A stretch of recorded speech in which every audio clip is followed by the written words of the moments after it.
Umaasa si Senator Amy Marcos na makakatulong sa kanyang kandidatura sa muling pagtakbo sa Senado ang pag-endorso sa kanya ni Vice President Sara Duterte sa kabilayan ng mga tensyon sa politika. Kasabay niyan, nilinaw din ni Senadora Amy Marcos na nananatili silang magkaibigan ng pangalawang Pangulo. Si Charmaine Balagon magpabalita. Positibo si Senator Amy Marcos sa kanyang pagharap sa naging selebrasyon ng ika-50 anibersaryo ng Kabataang Barangay sa Marco Polo Hotel, Cebu City nitong Martes, Abril 15. Ito'y matapos opisyal ng kasama si Senator Amy sa mga choices ni Vice President Sara Duterte sa pagkasenador sa nalalapit na midterm election sa buwan ng Mayo.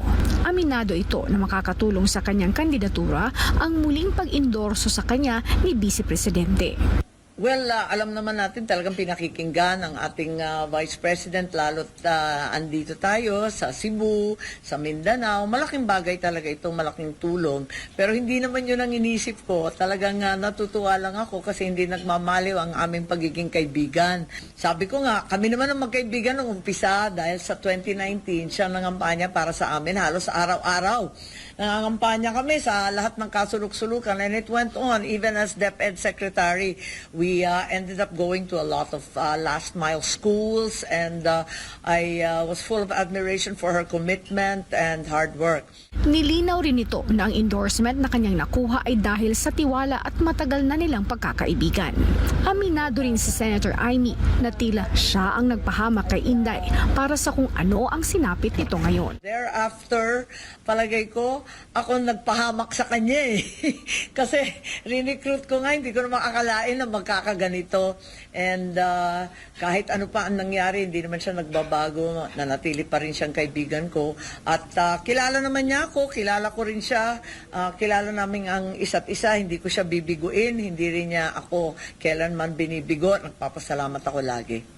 Sa kabila naman ng tensyon sa pagitan ng pamilya Marcos at Duterte, kung saan nauwi pa nga sa pagsuko kay dating Pangulong Rodrigo Duterte sa International Criminal Court, sinabi ni Amy na patuloy ang kanilang pagkakaibigan at respeto sa isa't isa ni VP Sara. I made it very clear from the very beginning that I would be independent, thinking that something bad would happen. May masama akong kutob eh.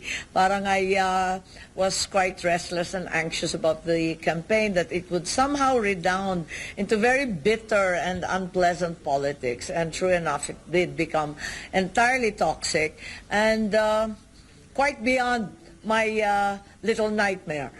It became very, very much worse. Hindi ko naman akalain na magiging ganito kalala, na magkakaroon ng impeachment, magkakabulastugan, pati yung budget, pinakialaman, hanggang sa tinangay na nga si dating Presidente Duterte na may sakit na, matanda na, nako, dinala pa kung saan-saan, ni hindi man kinilala ang husgado dito sa Pilipinas, ang laking insulto sa ating magagaling na huwes, sa mahuhusay na abogado. Sa kabilang banda, hindi rin napigil ni Senator Amy na maalala ang sinapit ng kanyang amang si dating Pangulong Ferdinand Marcos Sr. na nahalintulad umano sa sinapit ni dating Pangulong Duterte. Yun din ang hinaing ng tatay ko. My father died of a broken heart because he couldn't come home. He just wanted to be home. And he said he was ready to face any case here in the Philippines. Parang umalingaw-ngaw sa akin. It echoes and re-echoes in my memory. And I don't want this to be repeated again and again. The cycle of revenge and of vindictiveness in Philippine politics has to stop. Sa ibang dako, nag-ikot ang senadora sa palengke ng T. Padilla upang makipagkamustahan sa mga Cebuanong vendor at mga stall owner bilang bahagi ng kanyang campaign schedule sa syudad ng Cebu at upang personal na ring madalaw at makita ang kasalukuyang sitwasyon ng ating mga kababayang market vendor. Matapos naman ang pagpapalabas ng bagong campaign ad ni Senator Amy kung saan kasama si VP Sara, marami sa ating mga kababayan ang nagtatanong kung bakit muling nagtiwala ang bise sa tulad ni Senator Amy na isang Marcos. Sa ngayon, wala pang tugon dyan ang pangalawang Pangulo. Para sa Diyos at sa Pilipinas kong mahal, ito ang citizen correspondent mula Cebu, Charmaine Balagon, SMNI News.